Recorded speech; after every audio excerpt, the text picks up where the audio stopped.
Hello YouTube, this is Asatsu 5 and this is a video about my new watch right here. And I gotta admit, it's pretty cheap. It's pretty affordable. I don't want to say cheap. It's usually $74 on Amazon, but right now it is $49.92 and it seems to stay at that price for the most part. It's Prime, free Prime 2-day shipping. So if you have Amazon Prime, they'll ship it to you for free in 2 days. And they have several different colors. They have blue, black, Pepsi, and if you don't know what I mean by Pepsi, hang on a second. That's the Pepsi color combination, which is popular with divers. I don't necessarily like it. I do like Pepsi, but I don't like the Pepsi bezel. But they have a lot of color combinations. They have a color combination that looks like that, and this is basically a homage to the Rolex Submariner, a very, very affordable version of the Rolex Submariner.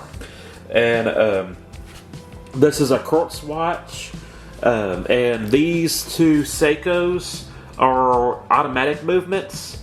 And these are usually what I wear when I want to make a fashionable statement.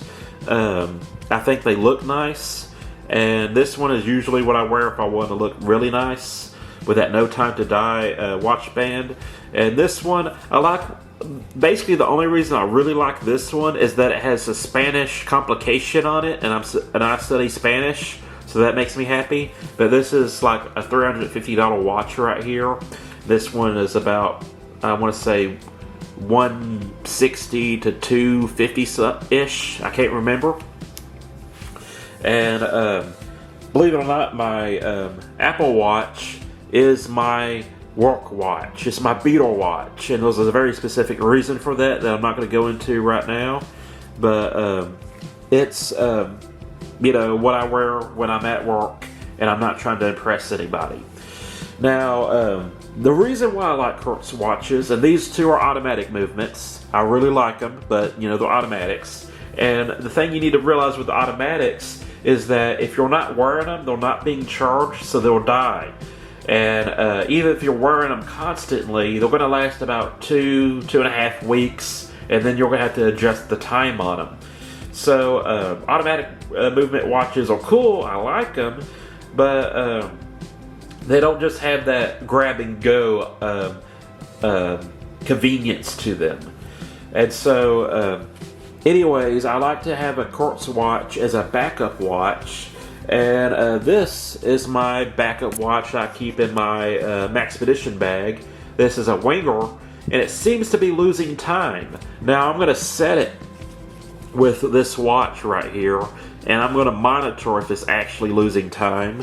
But it was losing time at one point, but I put a new battery in it, and I can't remember if I reset it since the time change, but I will definitely you can tell that these are not in sync, so the time is wrong on this. But I love this watch. It's super thin, it's titanium, super lightweight, and it's really going to hurt my feelings when this watch craps out, because it's an awesome watch, but I think it's about hit the dust, it's gone.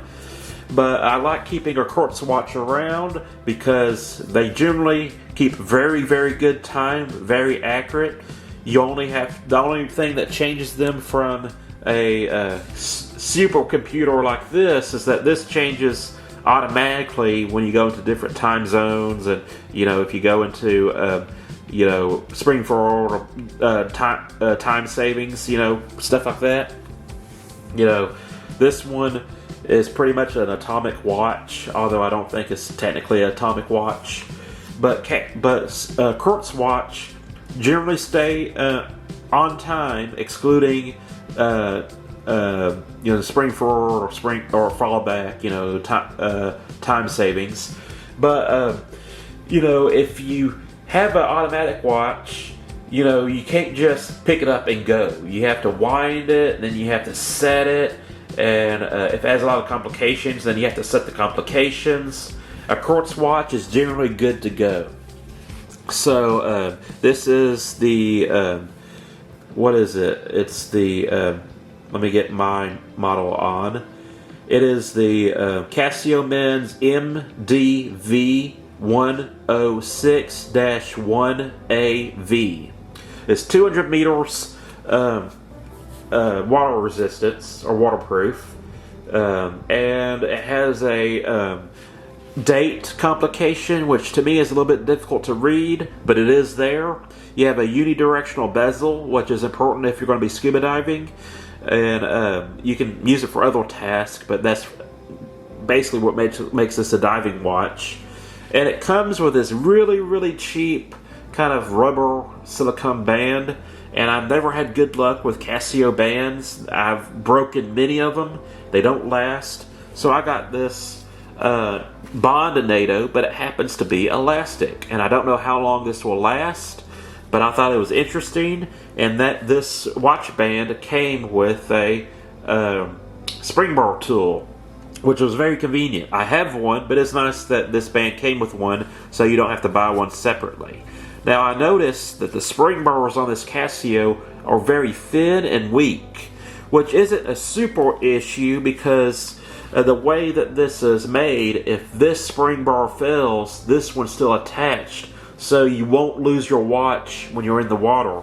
And you will have a flappy watch, but you won't lose your watch. Now, if I kept this one on, I'll definitely wouldn't trust these spring bars in open water. But just to show you, this is my Seiko Turtle reissue.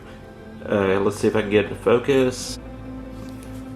Can you see the difference between those spring bars? This one's a lot heavier duty. The springs are a lot stronger on this. And so it's just a higher quality spring bar that this comes with. And I think you can buy the Seiko spring bar separately, and you might be able to put it on here, but the distance that the watch band goes through might not be right. So I don't know about that.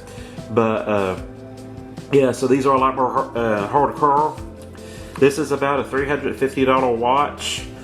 This is about $150 to $250, I think, depending on which model. And this is $43, I think.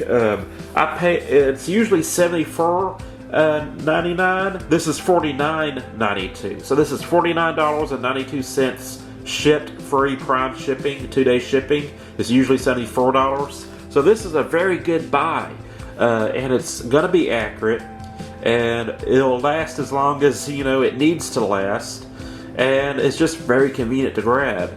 Now, something that is also really cool about this is that this has second-hand hacking. So to show you what hacking is, this is my very nice Seiko Turtle reissue. You see the second hand is sweeping. You unscrew the crown and you pull it out. The second hand stops. So what does that allow you to do? It allows you to get a master clock or a master watch, and check this out. The second hand on both of these watches are synced. You can set it up where they're pretty much in sync, and you'll have very accurate time. So that's what's cool about this. It's $50 and you get a 200 meter waterproof watch. You get a date complication. I don't think this has loom. I really don't know. Hang on a second. We're going to test this out. Has a very weak loom, but you can see that it kind of glows. I charged that up briefly. Let's try that again.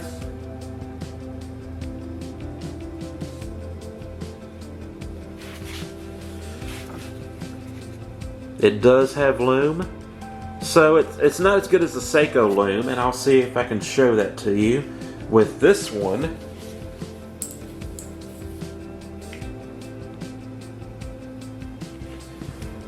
You can see that's a lot brighter. I mean, you're actually paying for something when you buy a Seiko. But yeah,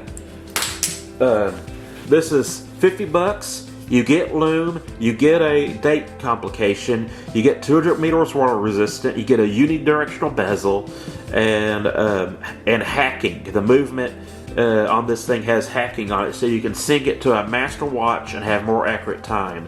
I can't think of a better buy than this watch for the money. So I usually keep a quartz watch as a backup watch. So if I'm at work and I'm like, oh crap, this ran out of battery, or oh crap, I forgot to put it on, I have a backup watch.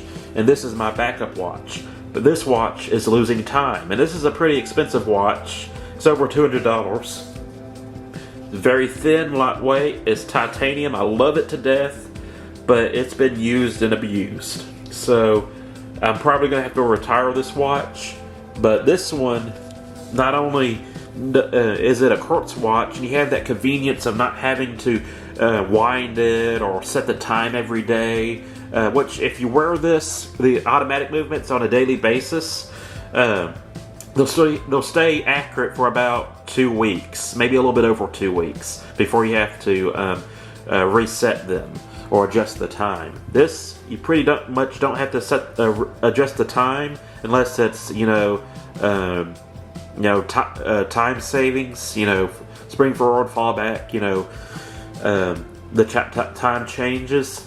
But this will be accurate for the majority of the time, and you can just grab it and go. And because this is a diver, and it's not a cheap looking watch, you can wear this to nicer places, and to me it looks good. This is a stretchy bond NATO, and I'm testing that out. And you can tell that it's a little bit more subdued than the Blue Shark Bond NATO. But yeah, it's a cool watch for the price. I think it's definitely worth it. My brother showed me this watch, and we have a mutual friend who's a watch aficionado, and he likes this watch. And you have this kind of Rolex Submariner homage. So to me, it's a win-win-win. And so this is probably going to be my new backup watch. And if I don't want to wear an Apple Watch, which honestly they're ugly, they're cool and they're super convenient, but they're ugly watches. If I want to dress up a little bit or wear something that's not as techy, this is a good way to go. So that's it. That's the video. I hope you enjoyed it. I'm Asatsu5, and I'm out.